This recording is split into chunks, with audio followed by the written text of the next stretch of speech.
What's up, awesome people of the internet?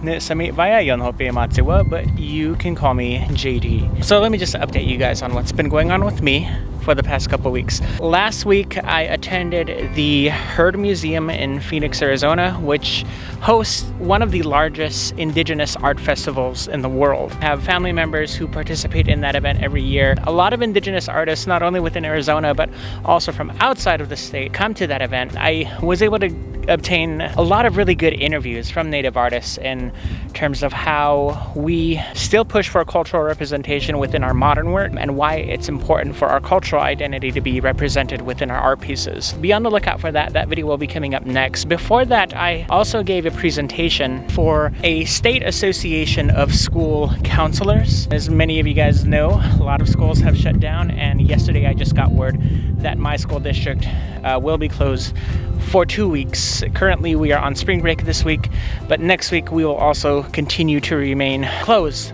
Our campuses will still be closed. So I am on a 2-week vacation, I guess is what you can say. But yeah, before that, I gave a presentation on how to provide adequate support for students with disabilities. Really, my presentation touched on what it's like, sharing a lot of my own experiences, but at least giving these counselors the insight in this is why sometimes this disabled kid doesn't want to stand out. This is why sometimes this disabled kid doesn't want to use whatever accommodations you're going to have in place for him, and just more touching up on my own personal story rather than as this expert who has numbers to toss at you, statistics and everything like that. I really made it very personal. There was quite a bit of interaction in my presentation, and the feedback that I got from it is that they actually loved it. That was just before the Herd Museum. Now I am in the park on a Monday, first day of my spring break, but I also wanted to upload this video just to let you guys know Arizona isn't really as affected as like New York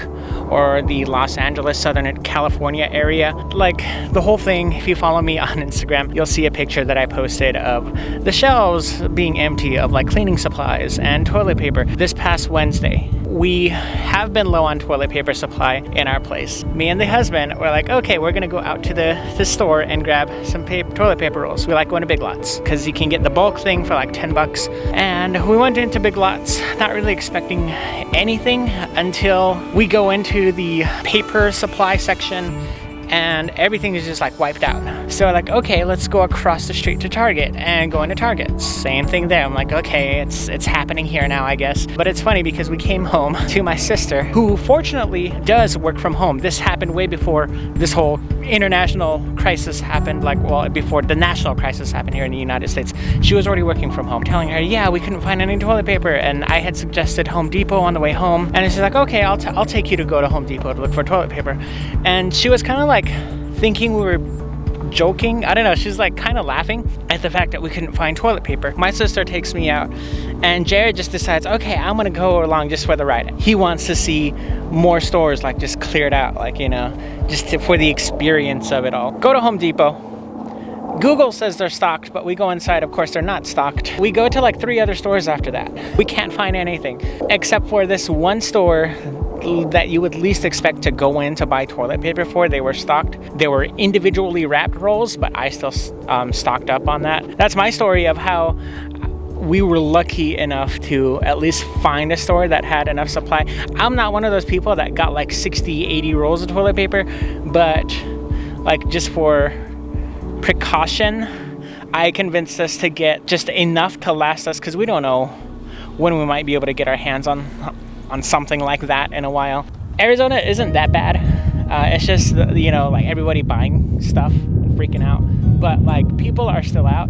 I know this park seems rather empty right now. There are several people here. We passed by a couple of people who were having their picnic for lunch. And since I'm home now for 2 weeks, I decided to bring Spike to the park. The only thing that I really want to comment on about this whole national situation is the non-attention or the very, very little attention. Media is talking about the economy. Media is talking about the older population. And what I don't see a lot of the attention being given to, or the consideration, at least when it comes to the media's sake, is the concentration on the homeless.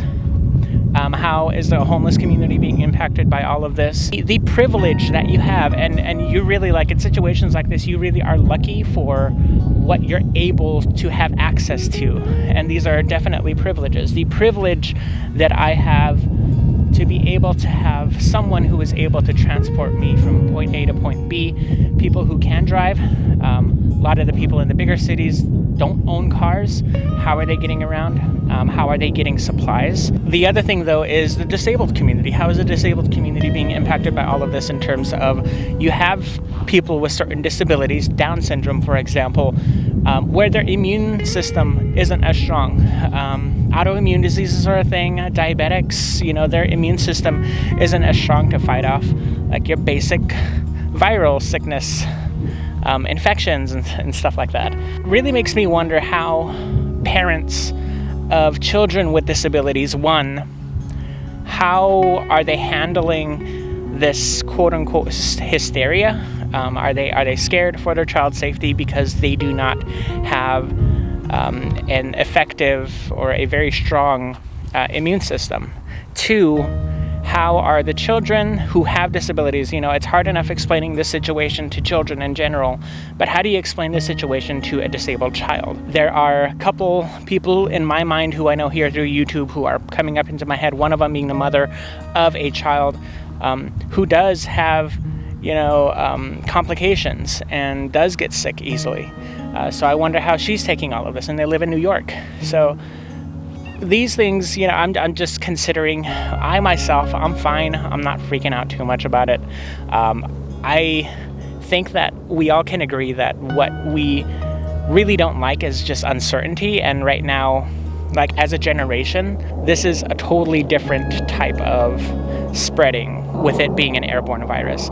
So this whole situation where nobody has experienced this before, so we're all very cautious. The other thing I wanted to comment to is the idea of hygiene and cleanliness and all of that. It's very much a cultural perspective. I can attest to this because where I come from, when we do have ceremonies, cultural ceremonies and everything like that, the men do drink out of the same water pitcher. It's a little, basically a dip that we put into a communal can that is just filled with water. Everybody dips the thing into that and we all drink from that.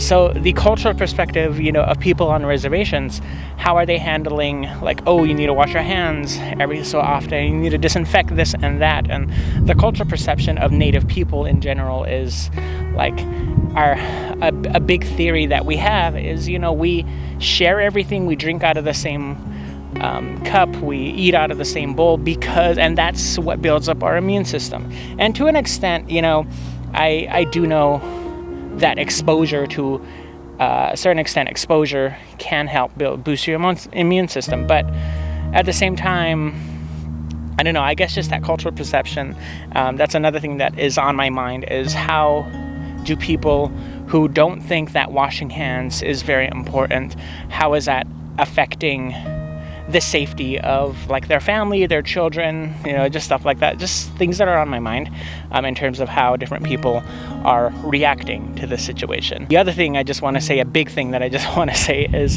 those of you guys who voted for this current president better sure as hell, like this is better be the reason in order to get this dude out of office just because of the inadequate responses that his administration has taken toward this situation. Hopefully, this administration has got to be out. We need to have someone else in charge who won't downplay certain things, who won't, somebody who will basically take accountability. I remember seeing that he was being questioned on why his health administration was not as active toward the situation. Or him basically just answering, like, I don't know anything about what's happening in this administration that I'm supposed to be overseeing, and I do not accept responsibility for this situation, for not being adequately prepared.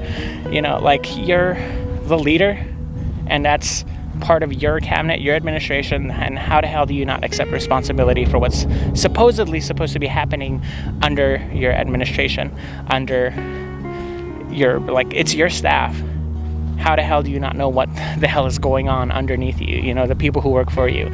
So that's the only thing that's frustrating me, is the sheer irresponsibility of this administration. Just take care of one another.